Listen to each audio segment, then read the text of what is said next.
Okay, here's the finished product. Ready to put on a cord or a chain. And of course you can see that that crazy looking green moss. There's the side profile. Ready to go. Thanks for watching. Hey everybody, welcome back to the Rock Room. Sorry for that mess of a video I did last week. Yeah, that's what happens when you go too many days without any sleep. You put out a video, and like I say, these I've said this before in the past, is that these videos are pretty hard to put on. You know, you gotta do it every week. You don't have to, but it's kind of nice to. So that video, I kind of watched it, and yeah, I didn't explain a lot of what some of them iron stones were, metal stones were. The metallic stuff, I could have went into more detail on certain stuff, so sorry about that. Maybe I'll go back and redo that over someday and let you know what a lot more of that stuff is. But anyhow, so this week what we're going to do, I've been working on some stuff. I did some cabochons, I did some jewelry, and what I'm talking about, cabochons, a lot of people, they look at cabochons and they like that, you know, these people do these natural shapes, which is basically, you know, the piece of the rock you got, you may as well use all of it. And then with that rock, then you make a natural shape rather than a conformed shape, which is like, you know, the millimeter size, the ovals, the rounds, the squares, stuff that you can readily buy findings for. This way you could just get the stone, do this work on the stone, and then put it in the finding, and then you're done. Because if anybody knows, when it comes to, let me turn this around here, when it comes to doing your own jewelry, you know, you have to get, this is a silver slab, so this is a silver blank, and what you do is you'd put this into a holder, or a cutting block. You'd use like a jeweler's saw or a coping saw. You'd cut your shape out. That's the same as your, say like your cabochon. And then you would take this edge material, you would measure around your thing, your stone, you'd cut it the same length, and then it comes to soldering. And then when it comes to soldering, you do all the soldering, and then pickling and polishing and grinding, and it's a lot of work, and a lot of people don't have the time or the skill level. I'm by no means good at it either, so it's tough. It's a hard job. I suppose if you have a lot of time to do it, you can get pretty good at it, which none of us have a lot of time to do it. So the thing that we can do is they sell these findings, and I'll turn this around again. And what they are, they're just pre-made settings. So the size of the stone that goes into these, and you can get these in all these different shapes. And of course you can get brooches, you can get crosses, you can get belt buckles, you can get bracelets, you can get bolos for a bolo.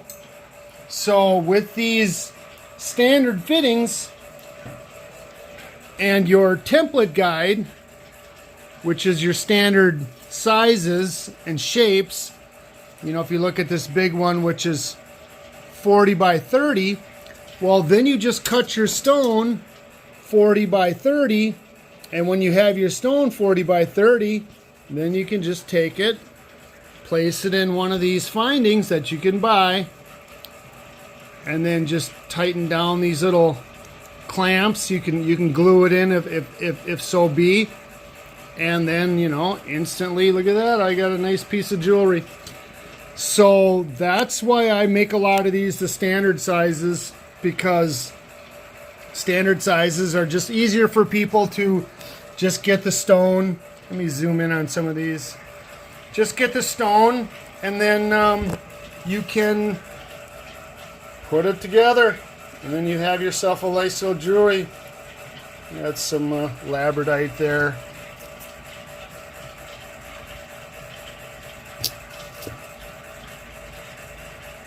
Got some pink opal. Here's some moss. Actually, this moss has got a little bit of red in there too. Different agates. So you can do a lot of stone, make your own jewelry. All you gotta do is slab and cab, and then you're ready to go. You can see some obsidian there, some jade, chrysocolla.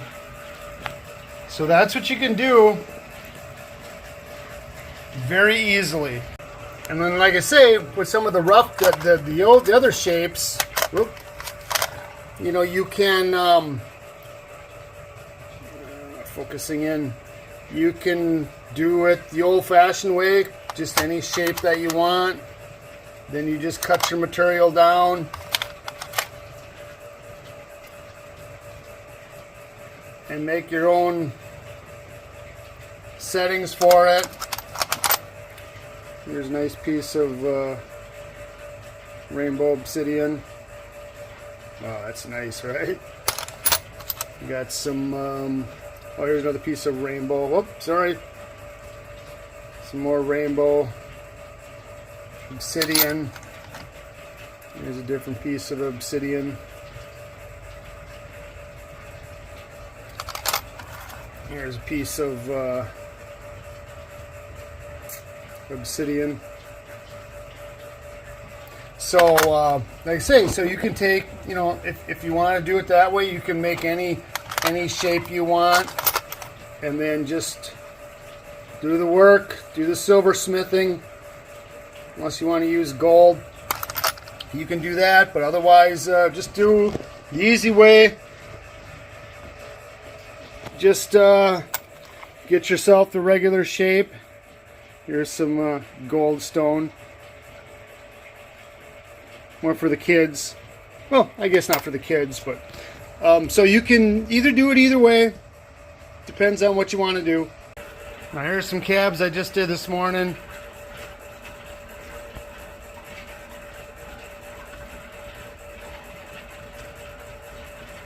A lot of people love that purple.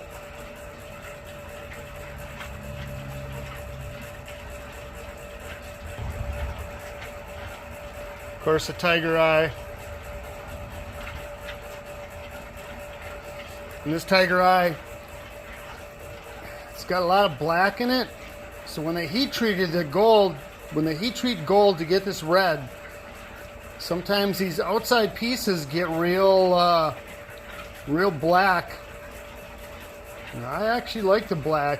I wish I could find some that was totally black, because I'm a guy, so of course I like the blacks and the grays. But yeah, piece of red tiger eye. Here's a piece of copperlite. Nice patterns on this.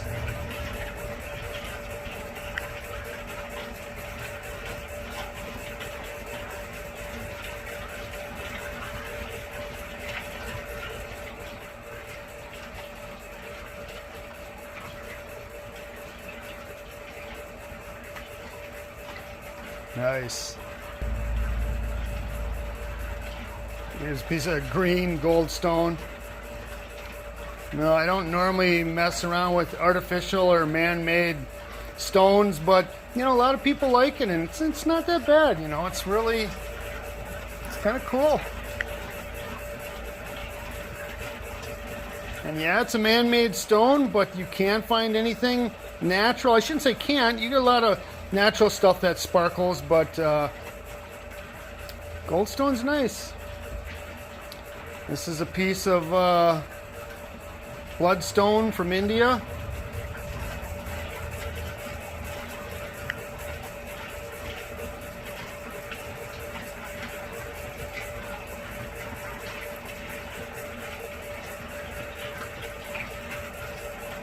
Got a real nice look to it.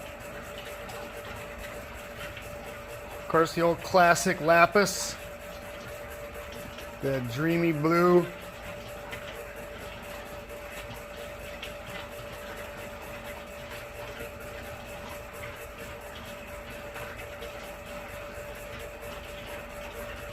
That's nice, huh? And then, of course, copper and quartz.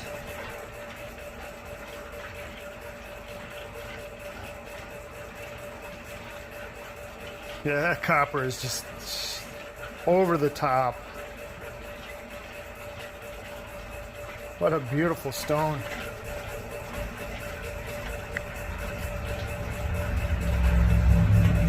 Who wouldn't want to wear that, right?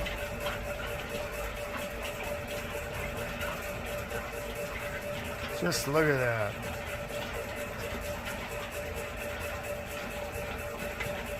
Amazing. And another real beauty, the banded ironstone. Wow, look at that.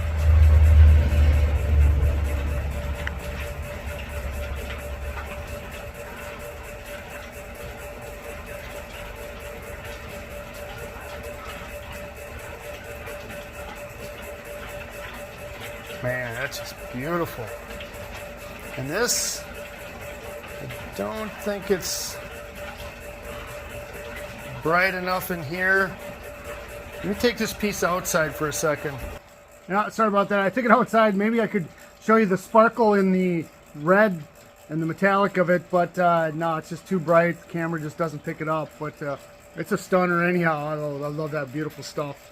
So let's pop these off the DOP sticks. And like I say, if anybody remembers, what you do is we'll throw these in the freezer for a couple minutes, and you know, as you know, it's like 90 degrees outside. I don't got no air conditioning in here, so it's just me and the heat, and I have the windows open, but there's no wind at all. So I'll throw these in the freezer with myself for a couple minutes.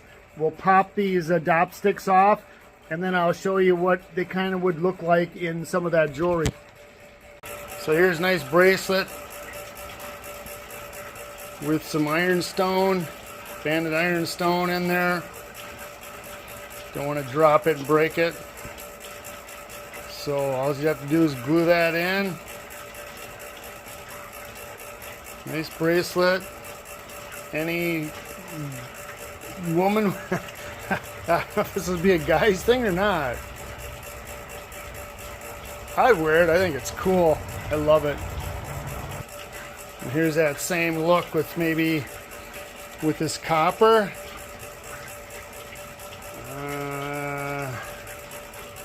Is that too much metal? Possibly. Or maybe the lapis. Yeah, I think that's the look, right?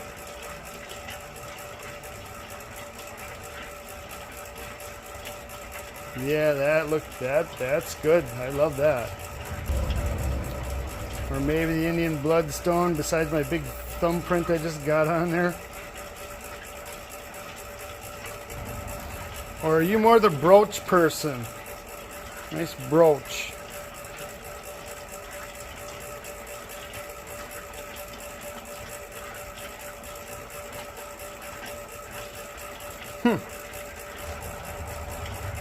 Oh, I think that's the look right there, right? No, let's try the lap. Boy, that don't look good in every setting, right?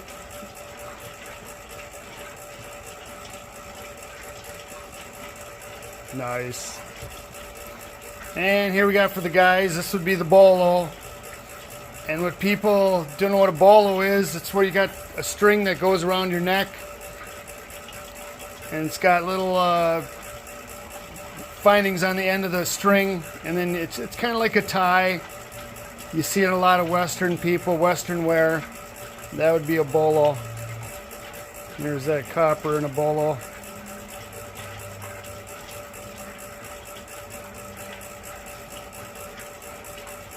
That copper is nice though, right? Dang. Of course, we had to try the lapis. No, it don't fit in there. Too simplistic for the stone.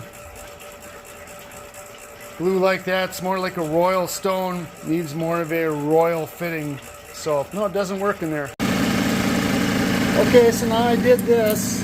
I got these both cut down to size. And right up to the line. And then I gave these just a little, let's see if I get this in the light here, just a little kickback there.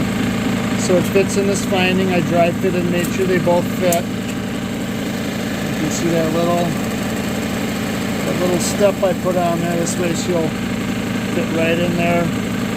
Fit right down tight to the bottom. So now what I'll do is I'll take these on the wheels and I'll put the contour on there, the cab surface. So let's get that going.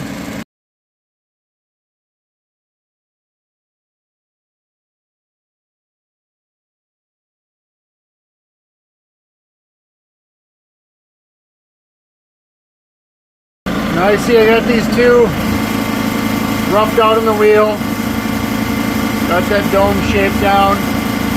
So all the process is now we'll just take these on all the other wheels and we will do the same thing. And as you've seen on that first step, we got that little girdle on there. And I will fine tune that down a little bit better too.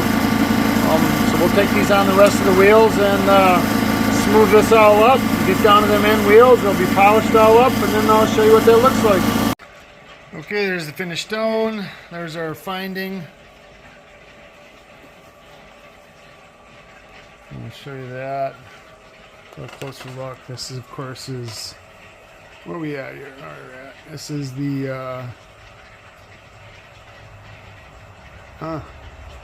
there we go. That's the green moss. Man, that's some nice looking stuff, right?